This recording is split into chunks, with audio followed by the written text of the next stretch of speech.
दोस्तों 18 अगस्त 1945 जहां पर ताइवान से जा रही थी टोक्यो एक विमान और उस विमान में बैठे थे सुभाष चंद्र बोस और हबीबर रहमान। लेकिन थोड़ी दूर जाने के बाद होती है प्लेन क्रैश जिसके अंदर हबीबर रहमान बच जाते हैं, लेकिन सुभाष चंद्र बोस की हो जाती है मृत्यु होने के बाद भी सबके मन में डर था कि वो अभी भी जिंदा है, वो अभी भी कहीं पे हैं, वो रशिया में है, जर्मनी में है, लेकिन वो जिंदा है।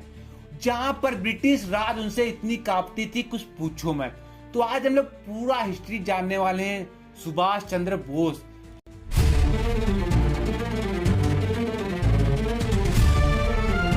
क्यों ब्रिटिश राज उनसे इतना कांपती? अभी तक मैं बोलता था कि सुभाष चंद्र बोस, लेकिन अब बोलूंगा नेताजी सुभाष चंद्र बोस।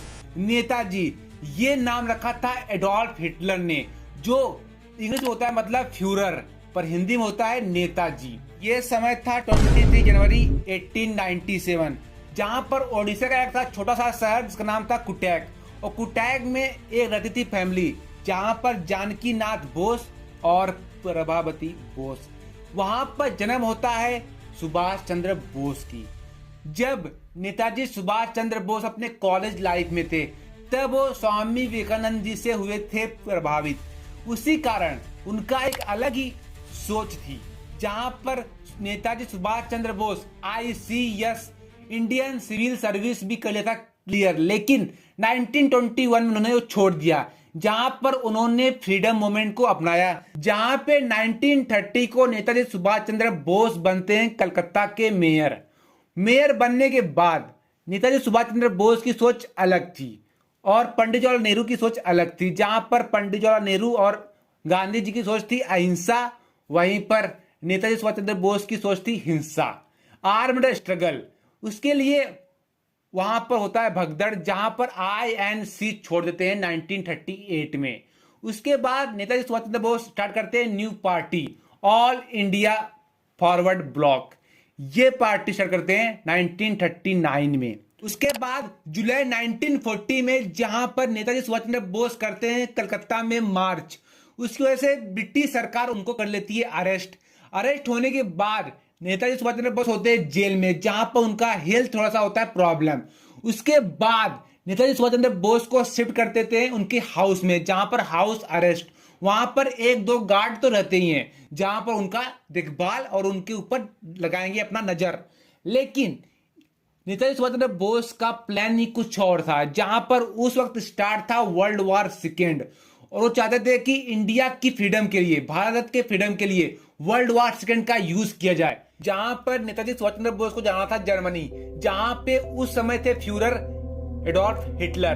तो नेताजी सुभाष चंद्र बोस अपने घर में थे कैद, लेकिन एक उनका बड़ा भाई था जो अपने भाई से बोलते हैं अमार एकदा काज कोरते पोरबे।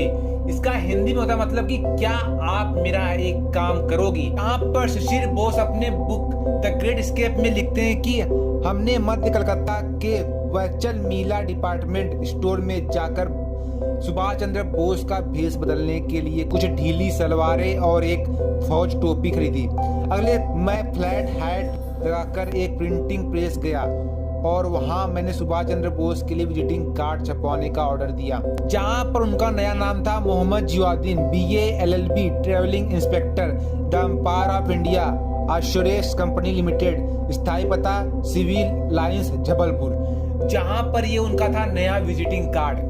उसके बाद देर रात को गोमो स्टेशन पे आती थी कालका मेल, और कालका मेल पकड़ के पहुंच गए थे दिल्ली, और दिल्ली में आती थी फ्रंटियर मेल और उसको पकड़ के पहुंच गए थे कॉन्वेंट स्टेशन पेशावर, और वहां पे आए थे अकबर शाह। लेकिन अकबर शाह गेट पे ही खड़े थे और नेताजी सुभाष चंद्र बोस उतरे ही थे, और वो लोग अलग अलग तांगे में जा रहे थे।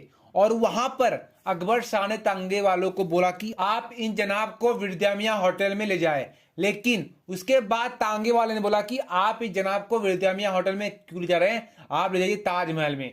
लेकिन प्रॉब्लम है कि ताजमहल होटल में पहले से ये पुलिस और जासूस की संभावना थी, इसलिए अकबर शाह ने विद्यामिया होटल में सुभाष चंद्र बोस एक रात तक ठहरे थे। उसके अगले दिन नेताजी सुभाष चंद्र बोस अपने दोस्त आबाद खां के घर में शिफ्ट हो गए, जहां पर उन्होंने मोहम्मद जियाउद्दीन का भेष त्याग कर दिया और वहां पर उन्होंने पठान का भेष धारण कर लिया। लेकिन भेष धारण कर लिया था, लेकिन उनको वहां की लैंग्वेज, पाश्तो लैंग्वेज नहीं आ रही थी। तब वहां पर अकबर ने उनको बोला कि आप गूंगे होने की एक्टिंग करो। जहां पर फॉरवर्ड ब्लॉक के 2 लीडर मोहम्मद शाह और भगत राम तलवार, लेकिन आगे जाने के लिए भगत राम तलवार का नाम चेंज कर दिया, उन्होंने भी अपना नाम बदल लिया और रख लिया रहमत खां।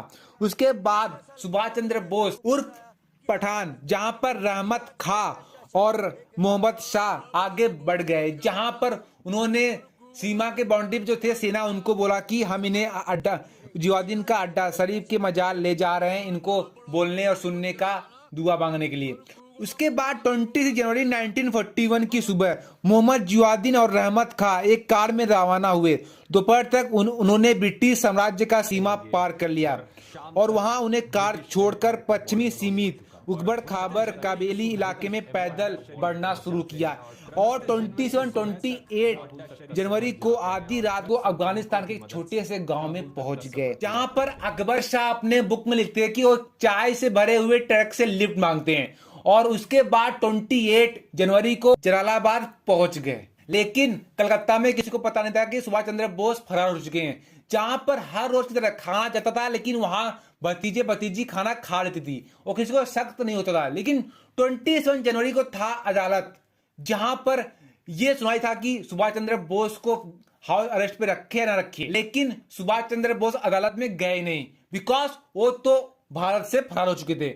उसके बाद वहां के लोगों को पता चला कि सुभाष चंद्र बोस फरार हो चुके हैं। जहां पर पहला न्यूज पत्रिका आनंद बाजार पत्रिका और हिंदुस्तान हेयरबर्ड में छपी, जहां पर सारी दुनिया को पता चला कि सुभाष चंद्र बोस फरार हो चुके हैं।